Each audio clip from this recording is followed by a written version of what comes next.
Good afternoon, everyone. Boy, do we have a lovely crowd sitting in the store. And we also have our online viewers joining us today. So thank you so much. And a big welcome to everyone to Book Passage for joining us for our conversations with authors. Today we have Michael Castleman. And boy, do we have a treat for you.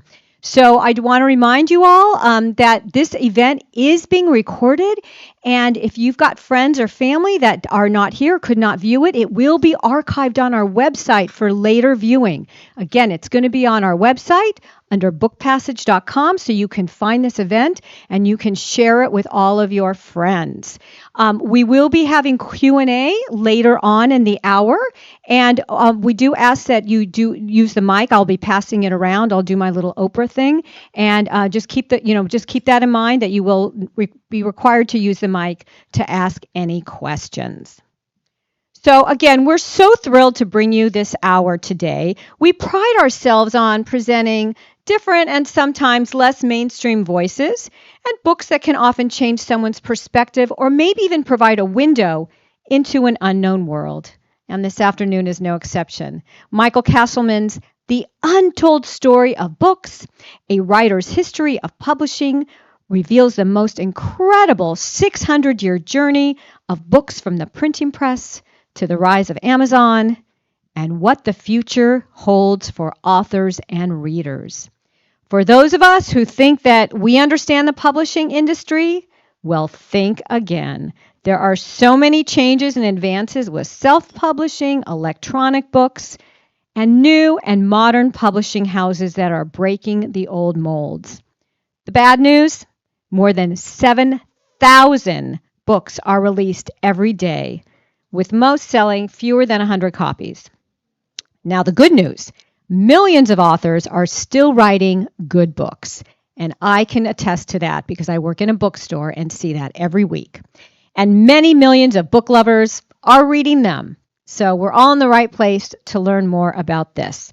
Michael Castleman has lived in San Francisco since 1975. While editor of Medical Self-Care magazine, he also wrote freelance magazine articles on health, focusing on optimal wellness, illness prevention, mainstream, and alternative treatments. He has written more than 2,500 magazine and web articles. Let that sit with you for a minute. 2,500, as well as 19 books selling over 2.5 million copies. Today's presentation, The Untold Story of Books, is his 20th. Not listed in his bio is the fact that Michael recently joined us here at Book Passage for the Mystery Writers Conference. He has written many mystery books. We do have them for sale here at Book Passage. We are so thrilled to welcome him back. He is a true friend of Book Passage. And again, we're so excited to have him launch his book here today. So let's sit back and learn about the untold story of books. Please give a very warm welcome to an incredible powerhouse, talented writer, Michael Castleman.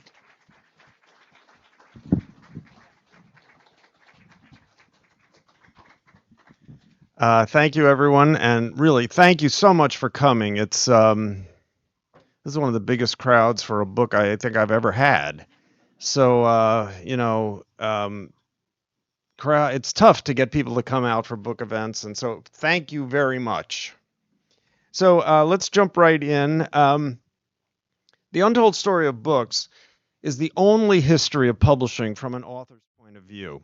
There are lots and lots of books about publishing, and they generally fall into two categories. They're either memoirs by famous authors, editors, or publishers, or they are academic treatises on the industry.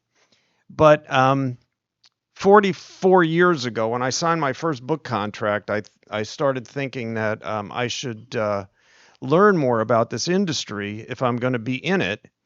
And I have to say that over the 4 decades of doing constant reading in this field, I was very disappointed that there was nothing that really spoke to my experience. The experience of a little schnook, non-best-selling author, which represents, we schnooks represent about 99.98% of authors. So the New York Times has 200 bestsellers per year. That's out of 2 million books per year. So that's a tiny, tiny fraction. So I began reading, and eventually I thought, well, there's a book in here. The impetus was the change to digital publishing in the 21st century when everything got upended. No one knew what was going on. And I thought, somebody's got to figure this out. So, two old jokes crystallized the book business. How do you make a small fortune in book selling? You start with a large one. And what's the difference between an author and an extra large pizza? The pizza can feed a family, but most authors can't. So, books are a foundation of culture. We revere them, but few people know how difficult this business has always been. From day one, Gutenberg went bankrupt. Gutenberg could not make a buck, and he lost his presses. His Bible is a touchstone of civilization, but he couldn't sell it. They were too expensive, and he went broke. And the guy who took over his printing presses made a go of it, publishing little pamphlets and advertising circulars. But books involve such an enormous investment of time and capital and materials that early printers it was very difficult to publish books. And it still is. So if the book business is so difficult, why do guys like me do it? I mean, why are we in this game? And I got to say that I've always loved to write. It's been something that I've just loved since I was a child, and I was the kid who thought that term papers were the best part of school. Everybody was complaining. Does it have to be 5 pages long? Does it have? And I would say, whatever. 5 pages, 10. Just tell me what it is, and I'll write it. And I still. You can ask Ann. I get up every morning. I'm eager to go into the office and write, and I do. I write a lot. I write about 6 days a week.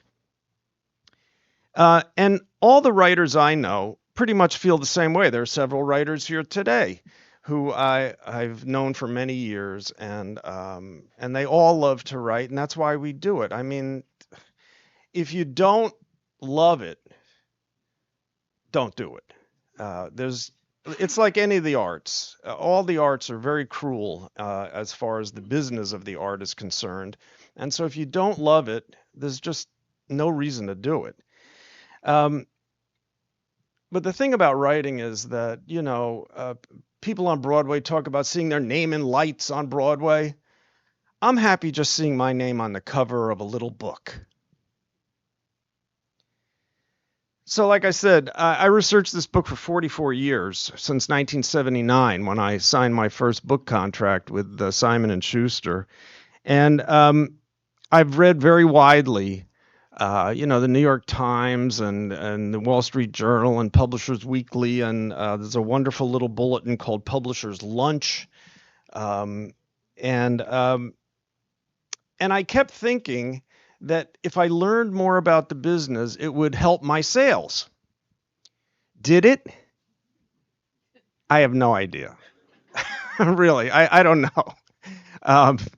It's so difficult to figure out who's buying books and why, but I did. The main benefit of researching the industry was that it helped me feel less depressed and distressed about being an author.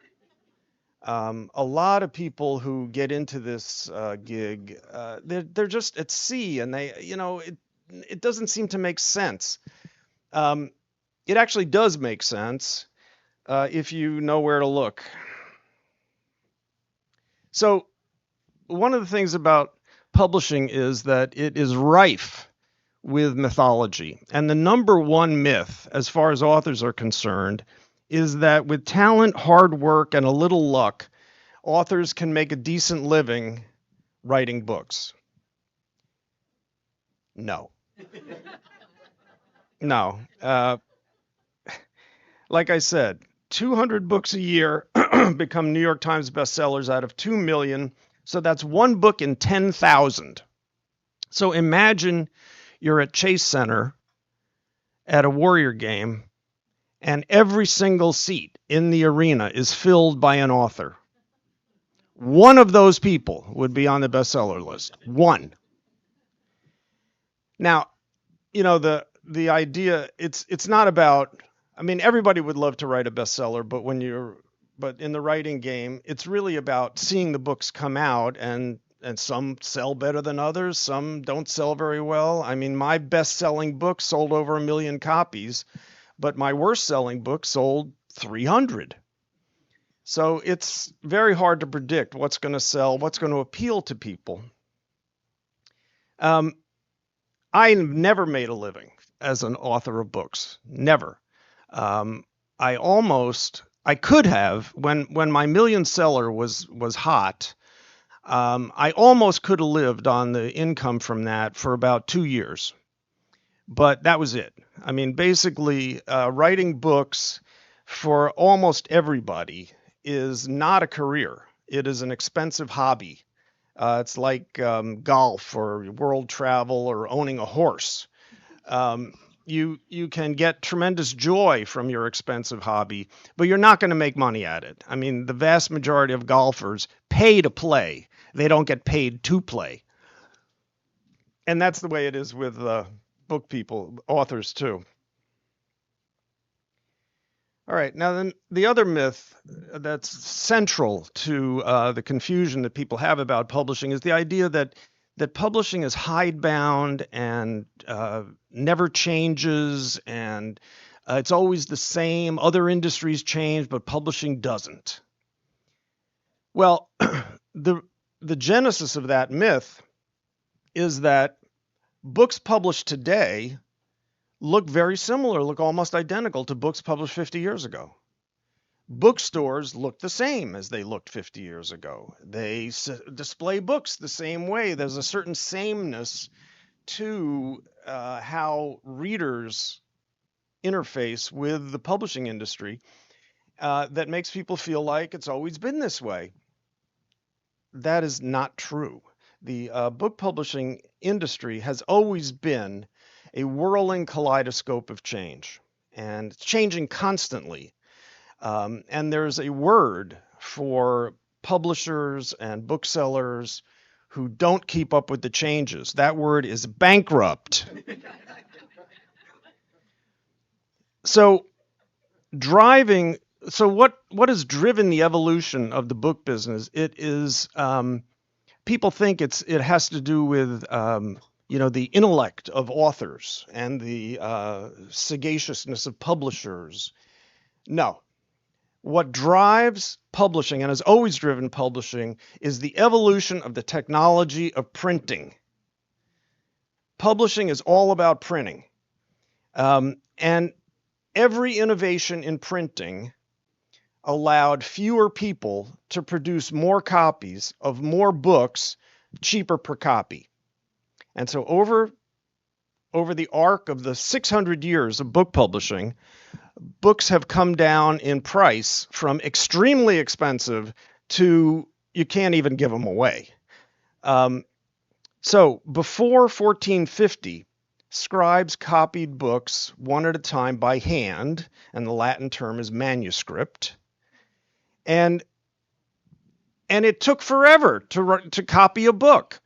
Today, there are very few survivors of pre-Gutenberg book reproduction, but there is one in the Jewish faith.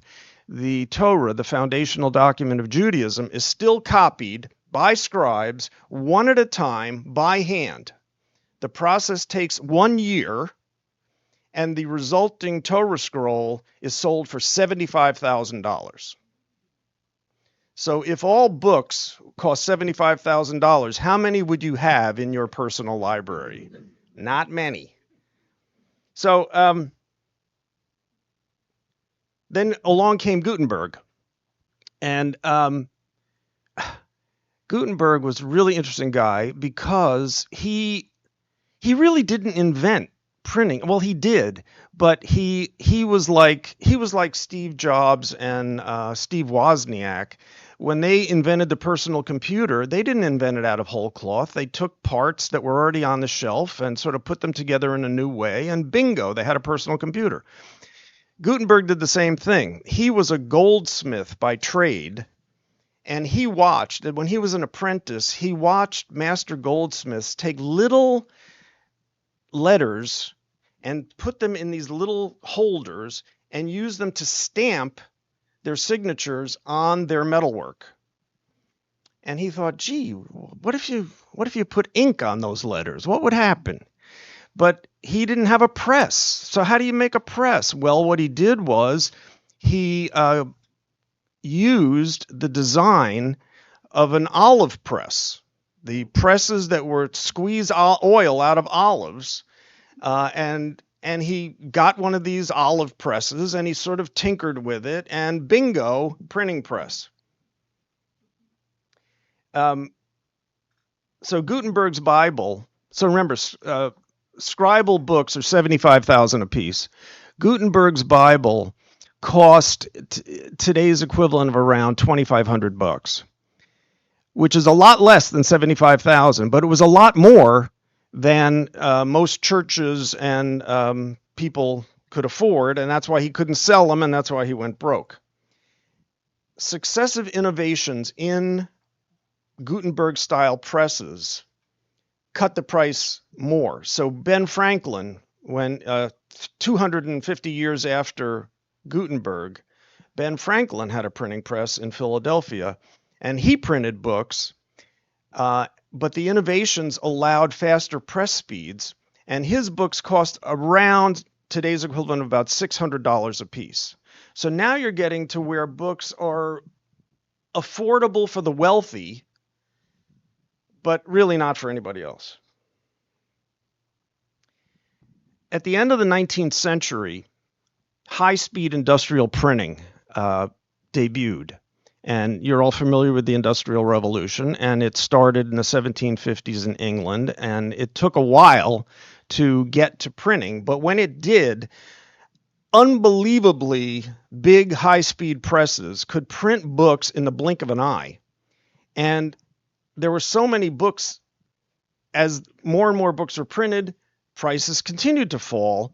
And in the early 20th century, a hardcover book cost today's equivalent of about $75, which, again, it's not trivial, but it allowed the wealthy and upper middle class people to start having home libraries with a price point of $75. As the 20th century progressed, industrial printing got even better and faster, and book prices came down to what they have been for hardcovers during most of our lifetime, which is around $25. And $25, a lot of people can afford that. Today, since the millennium, we've had digital publishing, which dispenses with printing presses. You don't need a press. All you need is one of these, a little computer, a little software. And today, one person sitting in a little room in about an hour can publish an infinite number of ebooks for about $100 and distribute them worldwide for free. And a lot of ebooks today cost less than $1. And there are so many books now that that I'm going to talk about that in a moment. But the thing is that publishing is not hidebound. It is not static. It is constantly changing. And that's the key takeaway here, that the entire arc of the publishing business has been about technological change and innovation of printing. Okay, this is one of my favorite ones. I'm a New Yorker, and you wonder, why is New York the nation's publishing capital? The rents are so expensive. Why rent an office in New York for your publishing company? And I asked many people about this over the years, and the consensus of publishing people was that, oh, well, to be in publishing, you have to be super creative, and the most creative people gravitate to New York. I thought, excuse me, creative people are everywhere. What's with New York? Well, it turns out what made New York the nation's publishing capital was the Erie Canal.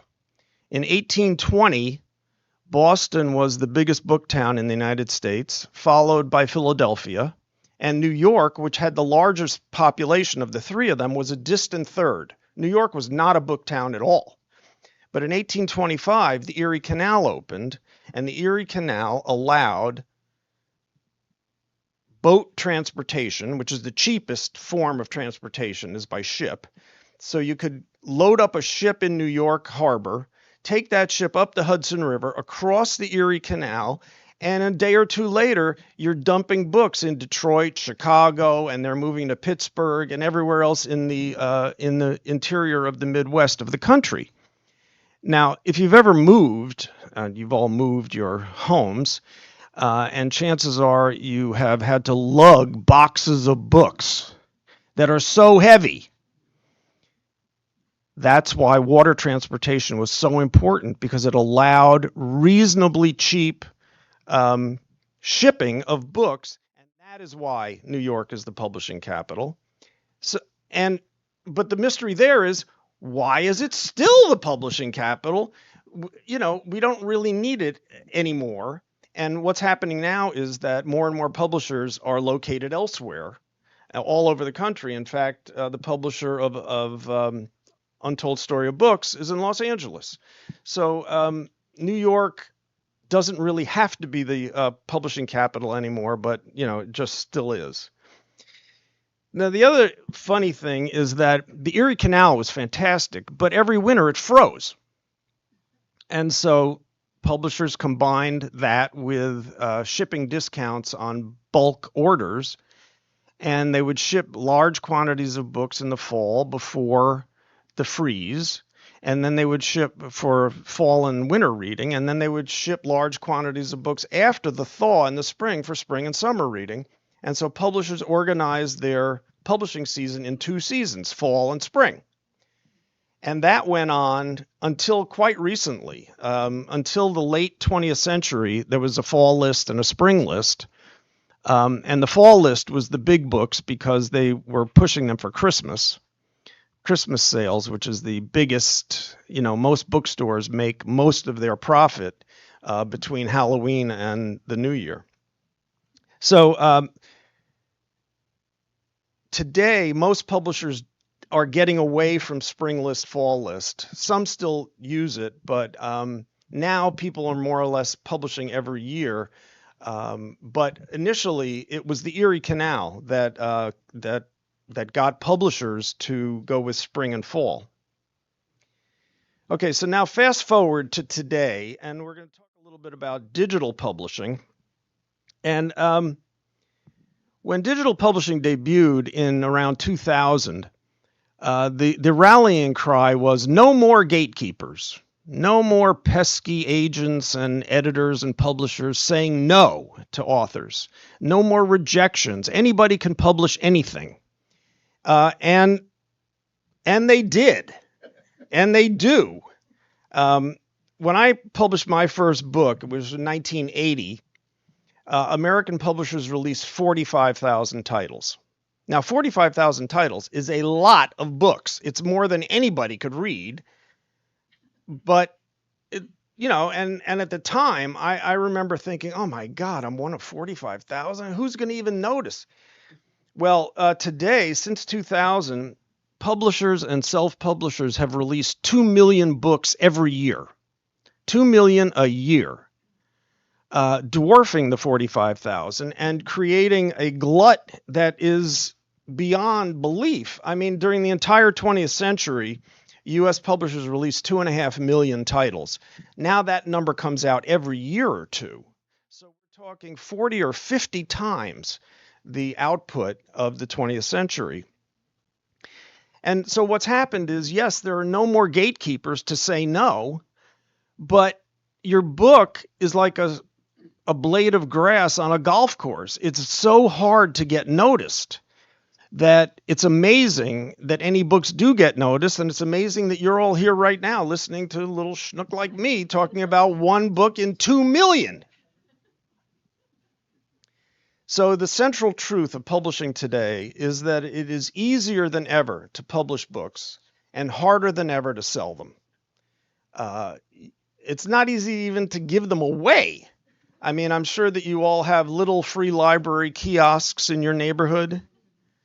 Well, the little free libraries debuted in 2009 as a nonprofit, which is a great idea. I love the little free libraries. I think they're terrific. And the people who invented little free libraries thought, there's so many books laying around. I mean, let's try and move them. And so I watch the little kiosk in my neighborhood. I've got a little free library kiosk half a block away, and books move through that pretty quickly. People are, if you want a specific book, you either have to buy it or you have to get it at a library. But if you just want something good to read, free books abound. They're in your neighborhood. All right, so ebooks. Ebooks are the poster child of digital publishing, and ebooks began. The first ebooks came out in the late 20th century, and nobody was interested. It was like, what ebook? Who? It just they went nowhere. And in fact, some of you may remember the Rocket Reader was the first ebook reader. That company went bankrupt. Several other ebook reading companies went belly up. People were just not interested in ebooks until Amazon released the Kindle in 2007. When Amazon released the Kindle, overnight, ebooks became a sensation. And why? Why did Amazon succeed where no one else did? Well, the book buying public was already buying books from Amazon. So they were willing to take a chance. They trusted Amazon, and Amazon sold ebooks really cheap. As I was saying, the whole arc of publishing is that books get cheaper and cheaper. Well, Amazon started selling ebooks for $9.95. And now on Kindle Direct, you can buy ebooks for less than $1. So for the first 8 years of ebooks, from 2007 to 2014, they looked unstoppable. I mean, and there were great punditry and predictions that print was dead, publishers were toast, bookstores were history, everything was going to be ebooks. And I believed that. I mean, in the middle of the ebook rampage, I would get together with other author friends, and we'd go, "Oh my God, what's going to happen to print? Everything's going to be ebooks." And then a very funny thing happened in 2014. Ebooks topped out and started to fall. And between 2014 and today, ebooks are down by 34% of ebook sales. And why is that? Why would that happen? Well, couple of reasons. One is that ebooks have become genre specific. So if you are into romance fiction or mystery thrillers, ebooks are a tremendous proportion of those titles, and they're very popular on ebooks.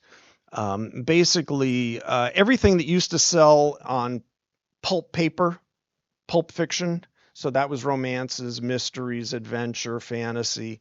That has all moved through pulp paper to mass market pocketbooks of our youth. And now pocketbooks have been decimated by ebooks because those genres have moved into electronic ebooks. So they become genre specific. But overall, ebooks only account for about 15% of book sales today.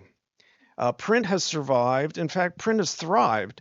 And you know who's giving ebooks a lot of competition?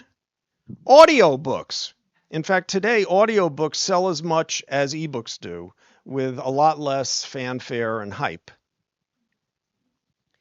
Um, Now, ebooks are great for travel. If you're going to go around the world, you don't want to lug half dozen heavy books. You can take one little e-reader, or you could just take your phone and load that up with books. But it's amazing how people love the tactile qualities of books. They love to hold them. They like to curl up with them. You never hear about people curling up with a Kindle. It just, and and the main reason appears to be that people think, oh my God, I'm looking at a screen all day long at work or school or whatever. When I have leisure time for myself, I don't want to look at another screen. I want to hold a book. And so print has survived and print is thriving. 85% of books are in print. Now, Amazon did more than invent the e-reader and become the nation's leading bookseller. Amazon single-handedly drove 75% of independent booksellers out of business. Between 1994 and 2009, during that period, independent booksellers, 3/4 of them went bankrupt.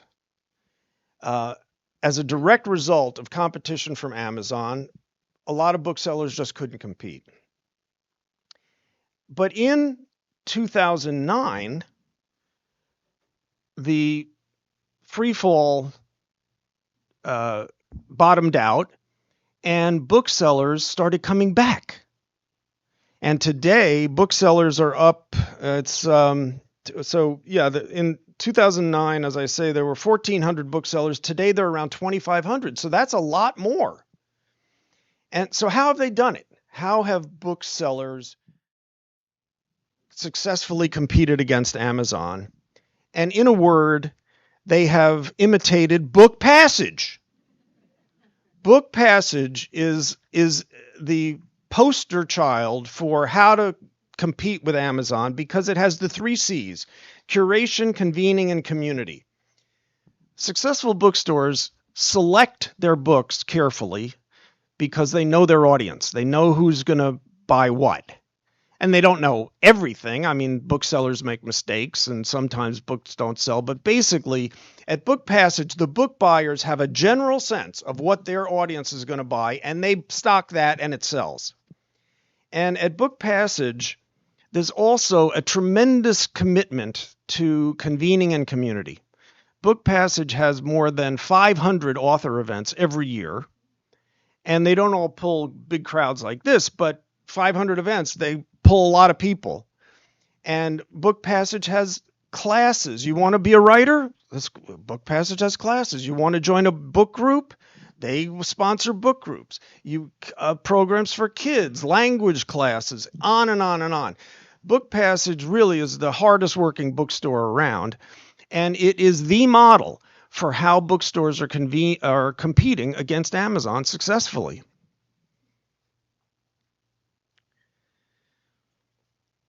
So I mentioned that there are now 2 million books a year. And in 1980, when I sold my first book came out, most books sold at least 1,000 copies. That was, they sold 1,000 copies, and they sold for $25. So that was there was a 10% royalty, so a $250 per copy.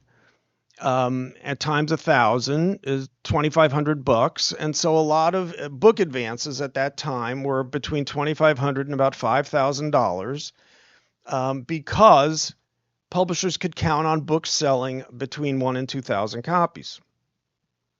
Today, 4 out of 5 books sell fewer than 100 copies. That's 80% of books sell in 2 figures. And only 6% of books sell 1,000 copies. So 1,000 copies used to be assumed. Now 1,000 copies is a bridge too far. I mean, very few books sell 1,000 copies. And so that produces millions of desperate authors who are thinking, I can't sell a book. And I have had that thought myself. Um, so, so desperate authors are looking for ways to sell their books. And so in the author world, you hear you've got to have a bunch of blurbs. Yes, blurbs are good, but they don't guarantee sales. I mean, it's very rare that I pick up a book at a bookstore and I buy it simply because there's a good blurb. I mean, all blurbs say that all books are great. You can't even believe them. You can have a website. When the web first debuted, a couple of pioneering authors slapped up websites for their books, and their books sold like blue blazes. And immediately the publishing industry said, all you authors, you've got to have websites for your books. Well, now there are 20 million websites for books. And how many books sell through websites? Not too many. And then social media.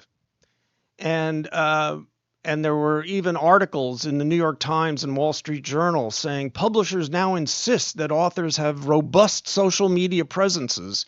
And authors are sitting there thinking, well, God, I've got 10 friends. How am I going to be on social media?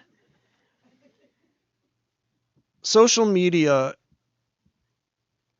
can help sell books, but it doesn't sell books. I have never once bought a book because somebody said they liked a book on Facebook.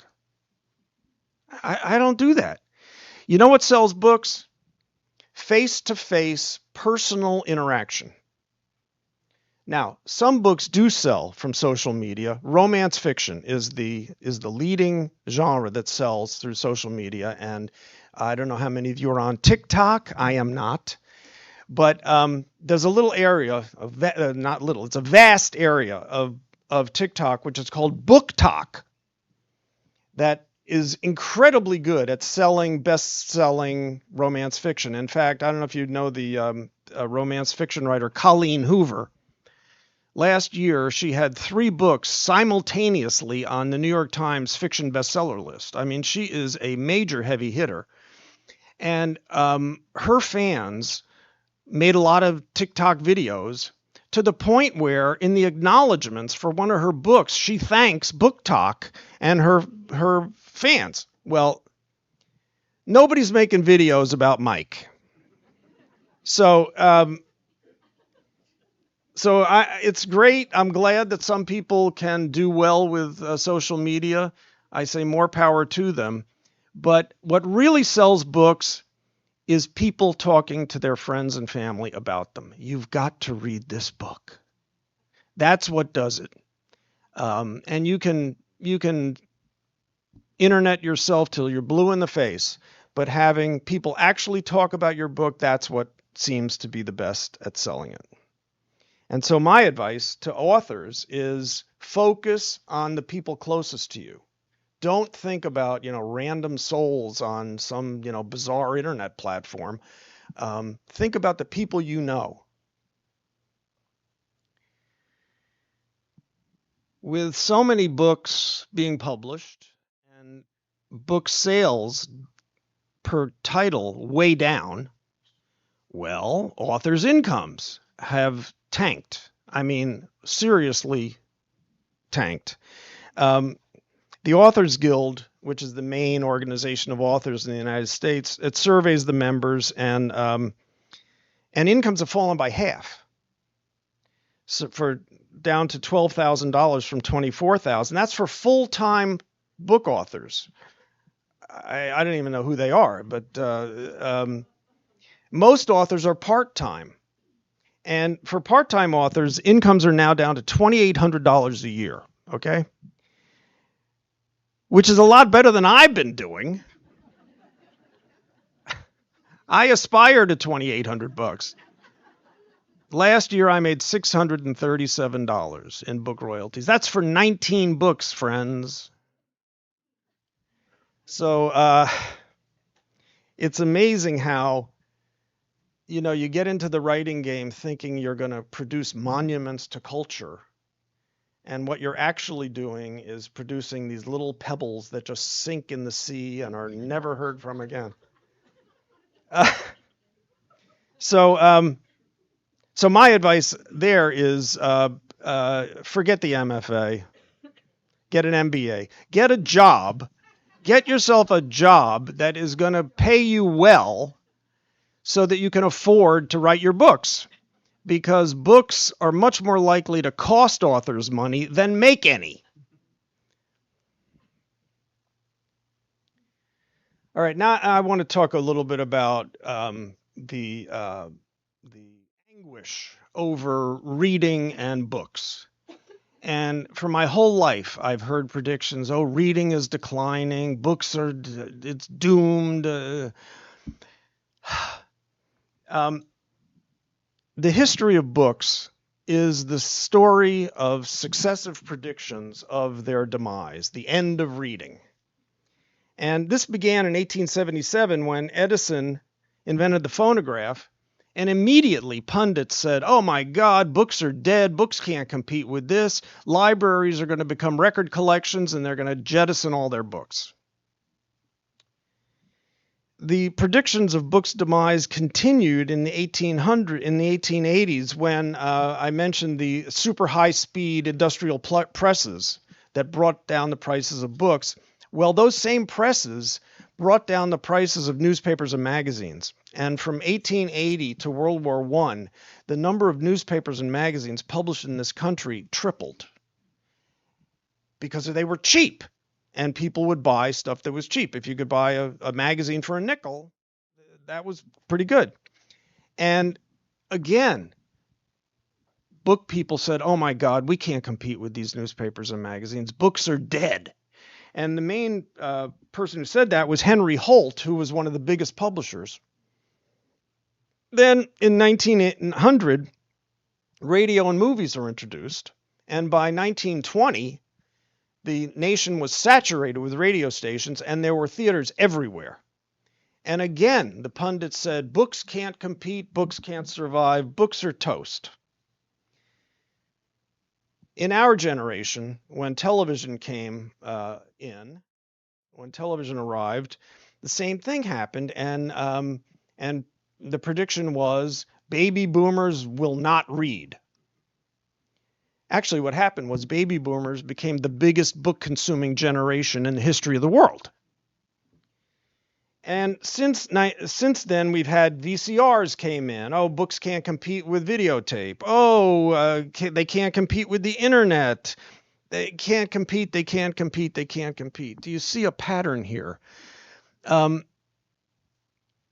It's sad and weird to me that the pundits, the people who claim to revere books and reading the most, have the least faith in books and reading. They don't have any faith in books and reading. Books and reading have survived every new communications medium, and they have thrived. Now, not everybody reads. It's true. I mean, I have 2 children. My daughter is an avid reader.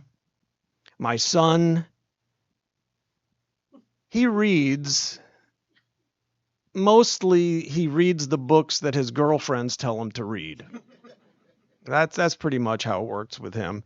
And of course, women are the readers. Women read 3/4 of all books, and women buy more than 2/3 of all books. So if you're in the book game, your audience is women, unless you're writing military history. So I am here to tell you that reading is resilient. People love to read. Nothing is going to kill books. I don't care what new widget some software guy comes up with. Books look like they're here to stay, and they have stood the test of time. So the next time you're in a cocktail party conversation and someone says, oh, these ex-gen people, they don't read. That's when you do this. No! No, they do, and they will, and reading is okay.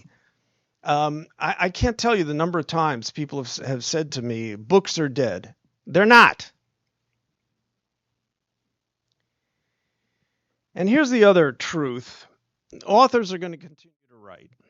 It doesn't matter how unlikely it is to have any kind of financial success. Authors, people who love to write, are going to keep writing, just like people who paint are going to paint, just like actors, like people in music. All the arts are very tough. And the digital world has changed all the arts. You may recall the Hollywood strike, actors and writers strike of last year. That was all about them getting screwed by the streaming companies, and the residuals that they used to get were gone. They can't make a buck, and that's why they went on strike. So all the arts are tough, but there's something about the arts that just draws people in. Whether you're a producer of art or a consumer of art or a little of both, the arts is what makes life rich and worthwhile and interesting. And so authors are going to continue to write. And for me, I've watched my income, shall we say, decline. And that's a drag, especially when there are best-selling guys making tons of bucks. I mean, the Heaven and Earth grocery store is a bestseller, a wonderful book. If you haven't read it, I'm here to tell you it's a great book. That sold 1 million copies in hardback. So Mr. McBride made $20 million. $2 million from $2 million. He gets about $2 a book. He sold 1 million, so $2 million. And all I can say is, more power to him. I wish it was me, but it hasn't been yet. So people ask me, Mike, should I get into this? Should I write? Blah, blah, blah. Well, if you love it, do it. Do it. Your path to publication is easier than it's ever been. You can publish your book. Probably won't sell very many, but it'll be there on your shelf. It'll be there. It's your legacy if you want one. And so I say do it. You can get published. You probably won't become rich or famous. But if you're lucky, one day you just might get an author event here at Book Passage. And that is good enough for me. Thank you.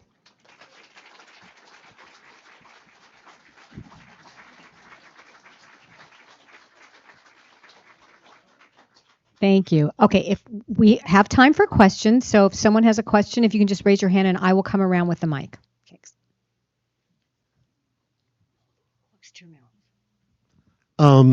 Thank you very much. That was wonderful. I am an author, and if I may, just a quick counterpoint and also a question. Uh-huh. I have been a traditionally published author. I am now self-published. And one of the things in listening to your talking about it, I don't sell a huge number of books as a self-published author, but I make a lot more per copy Right. as a self-published author. And I could tell you the numbers, but it doesn't matter. And that makes a huge difference in terms of my continuing to indulge it as an expensive hobby. Right. And that's because of the digital publishing that you talked about. And so I just throw that out there as a thought. The question that I had, and it's really just sort of, I'm curious to know what you think. As you say, technology has driven the publishing world, up to this point. And where do you see it going next? I guess that's my question. It's an unfair question, but I want to know what you have to say. Well, the future is unpredictable, and I don't predict it. But what we've got today is, with digital, one person can publish an infinite number of books and distribute them for free. It's hard to see what technological innovation is going to come next and beat that. The only thing that I can think of is that as the price of books falls, it gets down to zero, and then you start giving away books, and then beyond that, the only logical progression would be for authors and publishers to pay people to read their books.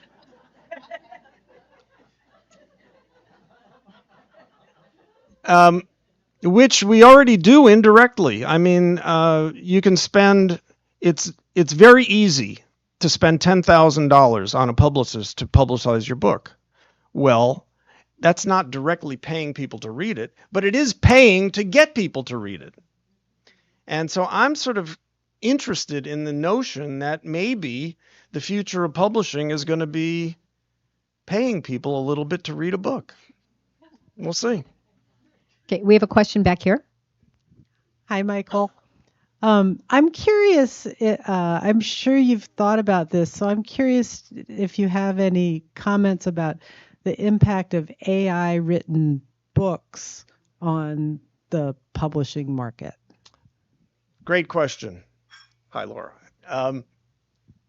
First of all, let me tell you the good news, which is that the U.S. Office of Copyright has ruled that AI-generated text cannot be copyrighted. It has to be human written. Now, artificial intelligence is misnamed. It should be called mass plagiarism software. That's what it is.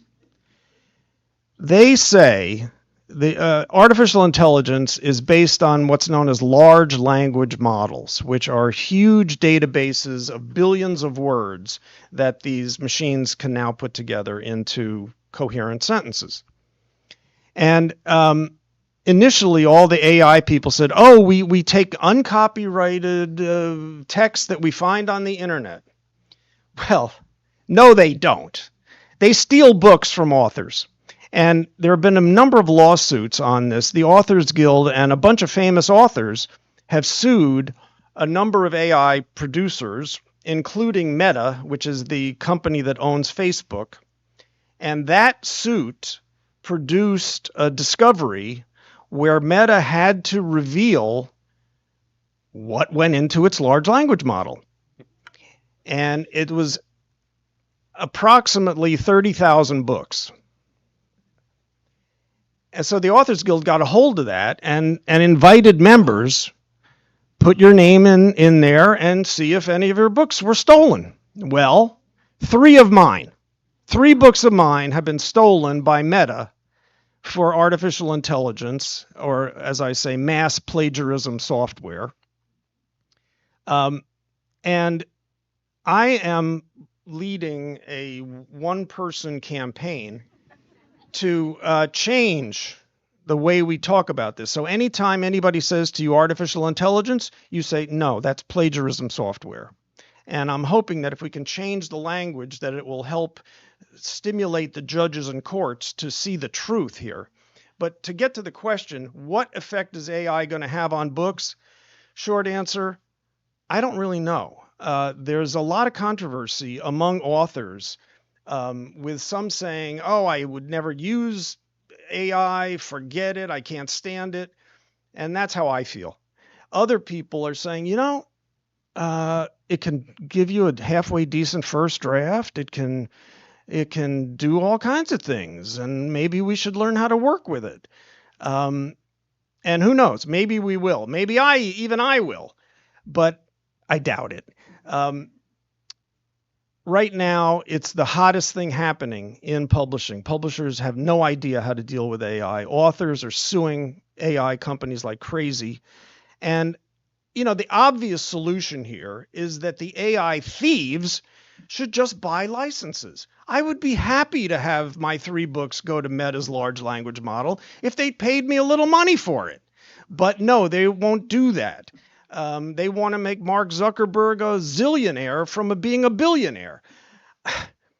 To me, that is unjust. And I'm hoping that these lawsuits will force the AI large language models to license the words that they're taking. Yeah. Oh, okay. Hi. I appreciated the question about AI, and I live for people here who live in the world of music. There's an interesting analogy historically, because until about 200 years ago, if you composed something in your village or your town or your city, the vast number of those songs or whatever you composed would go out, and you would be glad if people repeated what you did and you would add your embellishment to it. So it's also a creative act, but it has a very different IP pattern from what we think of as novels or books or Right. nonfiction. I was Oh, sorry. Sorry. Yeah, I was really curious what you see as the impact on different audiences, because what we're seeing in technology is the evolution is to hybrid, like you just mentioned at the end there, between, say, the author and AI. Because a lot of boomers, as they age, are not going to be able to hold and deal with books. Many disabled people are coming up with amazing approaches to making books accessible. So to say that books will continue and people will love to read, I think is very true, but the format may be a hybrid and it may be much more promising than we see now. Oh, sure, sure. I mean, ebooks, audiobooks, I don't care how people read, really. I just think that the act of reading is a communion with self. It's meditative. It's magical. It's, the arts, when the arts get into your soul, it's magical. No matter what that art is, and I love that, and I welcome it, and I feel like it gives you a reason to live. So it doesn't allow you necessarily to eat, but you can live. Okay, Yeah. we have a question from one of our online viewers. Okay. What's your opinion on hybrid publishing, and how will that impact authors? Okay. Hybrid publishing is paying to publish.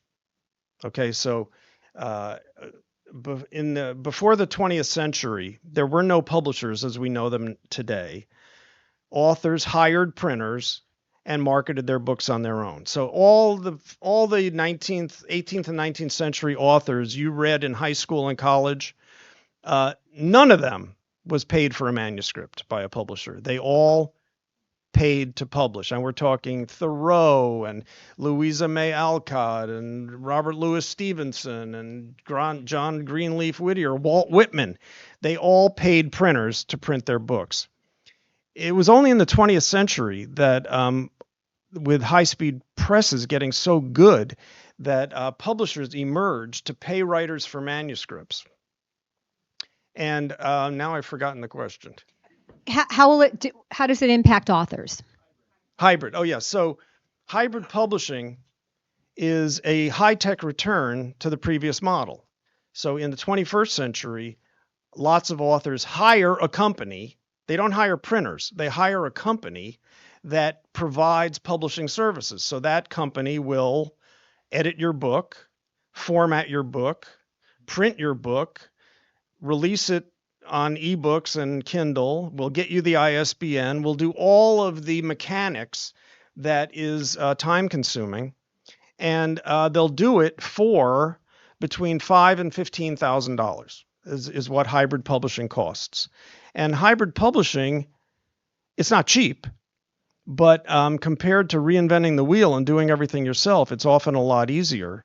And it's gotten to the point now where even some major publishers are have hybrid arms. So, for example, Simon & Schuster can reject your manuscript. Then you can turn around and they have a hybrid imprint called Archway. You can pay them $10,000. They'll publish it. And then you can tell your friends, Simon & Schuster published my book. So hybrid publishing is very much the future of books. Most books that are not original ebooks, most books are hybrid published. And I see that happening more and more. And it's just a question of the price. Okay, we have time for one last question. I'm going to come over here. Hi. So I saw, well, you said your first book was Simon Schuster. This one's Unnamed Press, which is a small press in LA. Where have you had your best publishing experience? I mean, and there's a bunch in between. Well, I made the most money from an outfit called Rodale Press. Rodale Press was a publisher of health-oriented books, health and gardening books in the last quarter of the 20th century. And their model, they did a lot of mail order books. And so they sold books in bookstores. But the book that I wrote that sold 1 million copies, about 900,000 of those copies were sold by mail, not in bookstores. And so I had a good experience with them, but they no longer exist. Rodale sold itself to one of the big 5 publishers, and they no longer do mail order publishing. Mail order is very expensive to do because you have to sell one at a time. You have to produce enormous flyers, and Rodale was set up to do that because they were a magazine publisher. But most publishers don't want to deal with mail order publishing, and so that avenue has not entirely gone away, but largely gone away. Okay, what fascinating hour we've had with you, Michael. Here's the book, The Untold Story of Books.